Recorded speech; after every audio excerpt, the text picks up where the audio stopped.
It is cold, the kind of bone-deep, damp cold that settles over a large body of water just before the sun breaks the horizon. You are in a heavy wooden fishing boat on the Sea of Galilee. There are 7 of you in this boat, and you are completely exhausted. Your shoulders ache and your muscles burn from casting heavy linen nets into the black water hour after hour, pulling them up and finding absolutely nothing again. The sky is just starting to turn a bruised, pale gray. And that is when you see it. A solitary figure standing on the distant shoreline. Next to the figure is a flickering orange light, a small fire. The wind shifts on the lake, carrying a very specific scent across the water.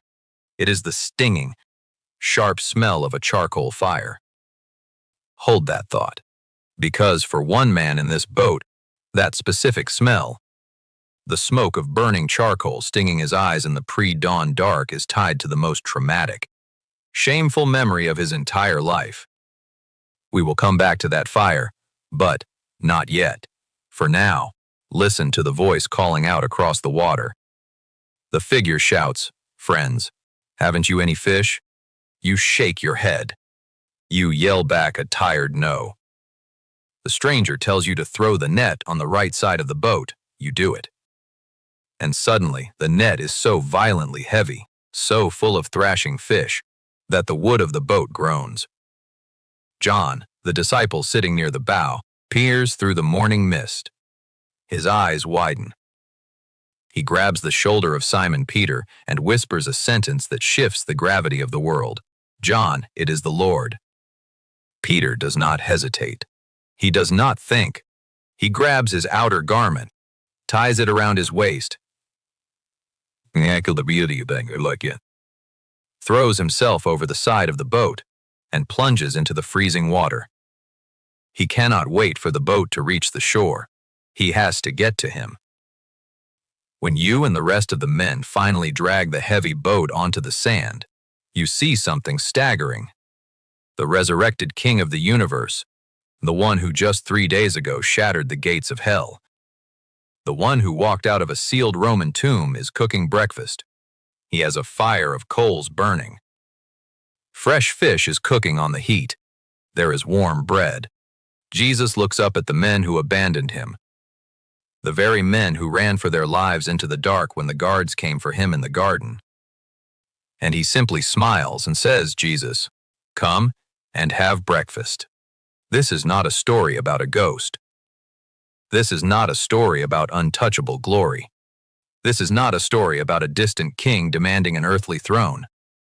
This is a story about the resurrected creator of the universe choosing to cook a meal for the friends who left him to die. If you have ever wondered what God actually thinks of you after you have failed him, if you have ever felt too broken to sit at his table, you need to look closely at what Jesus does in the days following his resurrection. Because here is what most people miss. Every time Jesus wants to prove he is alive, every time he wants to restore a broken heart, he doesn't perform a cosmic magic trick. He doesn't split the sky with lightning. He pulls up a chair, he breaks bread, and he eats. It is Sunday afternoon. You are walking on a dusty road leading away from Jerusalem, heading toward a village called Emmaus.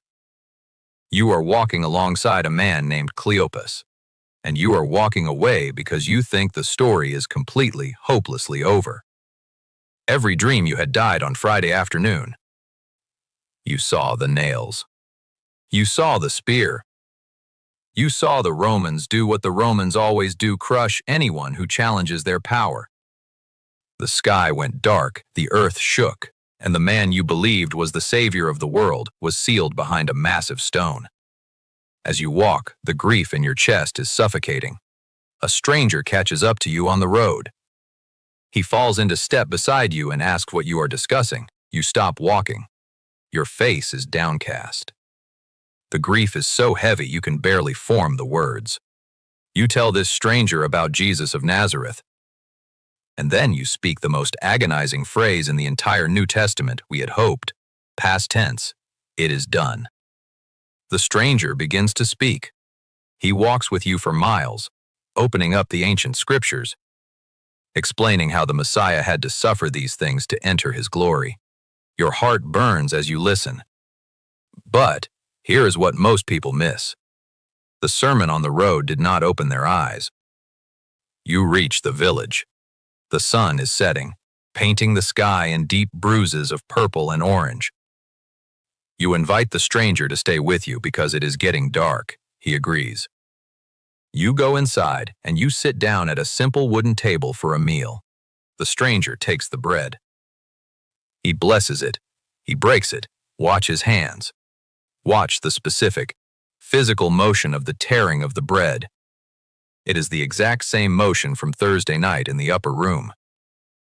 In that singular, ordinary act of breaking bread, the grief shatters. Your eyes are instantly opened. You recognize him. It is Jesus. And in the very moment you see him, he vanishes from your sight. You do not stay in Emmaus. You cannot. You and Cleopas get up from that table and run the entire 7 miles back to Jerusalem in the pitch black of night. When you finally arrive, you find the 11 remaining disciples. They are barricaded inside a room. The heavy wooden doors are locked tight. They are terrified, jumping at every shadow, waiting for the temple guards to come and drag them to the crosses next. You start pouring out your story, breathless, telling them how you saw him, how he was made known to you in the breaking of the bread. And while you are still speaking, the air in the room changes. Jesus himself stands right in the middle of the locked room. The men scream. They fall back against the walls. The terror in the room is absolute because they think they are looking at a ghost, a spirit. A phantom returned from the grave to haunt the cowards who abandoned him. What does the resurrected Lord do in this moment of pure panic? Does he radiate blinding, unapproachable light? Does he demand that they fall on their faces and worship his conquering power? Number. He looks at these terrified, weeping men. He shows them his hands and his feet. And then he asks a deeply, almost shockingly ordinary question. Jesus, do you have anything here to eat? Someone with trembling hands offers him a piece of broiled fish. He takes it, and he eats it right in front of them. The early church, Father John Chrysostom, writing in the 4th century, noted something incredibly profound about this exact moment. Chrysostom pointed out that Jesus did not eat because his newly glorified, immortal body required calories to survive. He did not eat because he was hungry. He ate as an undeniable, physical refutation of their fear. He ate to prove he was not a phantom. He ate for their sake, not his. You can hear the sound of chewing in the quiet room. You can see the physical reality of a living, breathing God consuming a piece of broiled fish. He is not a ghost. He is flesh and bone. He is really here.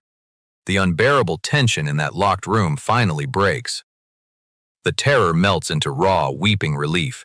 He is alive, and he is hungry.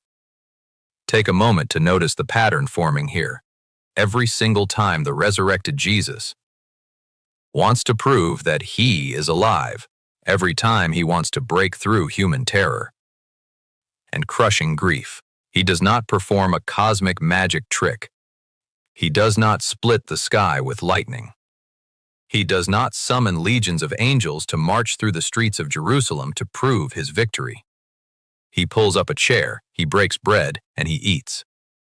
If this perspective on the physical, deeply intimate nature of the resurrection is shifting the way you see God, take a second right now to subscribe to the channel. We explore these profound, often overlooked moments in Scripture every single week. And before we move on to the most intense meal of them all, drop a quick comment below. If you could have been sitting at the wooden table in Emmaus or standing in that locked upper room, when he asked for fish, which one would you choose? Let me know.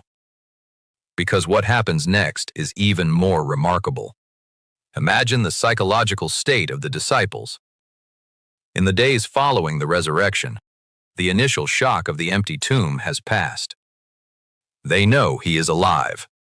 They have touched his hands, but as the adrenaline fades, a terrifying second thought must have crept into their minds in the quiet hours of the night.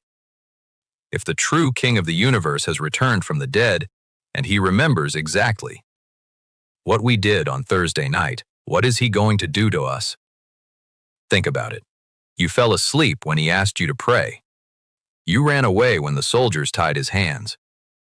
You left him to be beaten, mocked, and executed completely alone. If you are in that room, you are probably waiting for the other shoe to drop. You are waiting for the rebuke. You are waiting for him to look at you and say, "I am the Lord of glory, and you are cowards." Here is the part nobody tells you. Jesus does not return with a sword. He returns with a plate, to fully grasp the staggering weight of this. You have to understand first-century Middle Eastern hospitality. In the ancient Near East, a meal was never just about calories. It was a covenant. You absolutely did not share a table with your enemies. You did not eat with people you despised. To break bread with someone, to sit at the same table and dip your hand into the same bowl was a physical, public declaration. It was an action that said, "I forgive you, we are at peace. I will not harm you, and you will not harm me." So, when Jesus sits down in that locked room and eats the broiled fish, he is doing something far more radical than just proving he has a physical body. He is offering absolute, unconditional amnesty. He is looking at the men who betrayed him and saying, "We are at peace." Look at how the writer Luke describes this period in the book of Acts, chapter 1, verse 4. Luke writes that on one occasion, while Jesus was eating with them, he gave them a command. But the original language reveals something much deeper. The Greek word Luke chooses here is synelaizomenos. Most English Bibles translate it simply as staying with or eating with. But literally, the root of this ancient word means taking salt with someone. In the ancient world, sharing salt was the ultimate sign of an unbreakable bond. It was a covenant of salt. It meant loyalty that could survive anything. Jesus is not just casually hanging out with them before he ascends to heaven. He is taking salt with the men who broke his heart. He is binding himself to them all over again. But it gets stranger, because he doesn't just do this in a locked room in Jerusalem. He takes this grace, and he carries it all the way back to the very place where their story began. He takes it to the water, and he prepares a meal specifically designed to heal the deepest, most agonizing wound in the entire group. A wound belonging to a man named Simon Peter. Let us go back to the water. Back to that heavy wooden boat on the Sea of Galilee, where the cold dampness settles into your bones. Peter has just heard John whisper, "It is the Lord," and Peter cannot wait. He throws himself over the edge into the freezing water. He thrashes toward the shore completely soaked, his lungs burning, driven by a desperate, messy mix of love and sheer panic. He stumbles out of the water onto the wet sand. He looks up, and then he stops dead in his tracks, because it hits him, the smell. Remember that specific, stinging scent from the beginning of our story? The smell of a charcoal fire in the pre-dawn dark. The original language here is devastatingly precise. The Greek word used by the writer John is anthrakion. It translates to a fire of coals.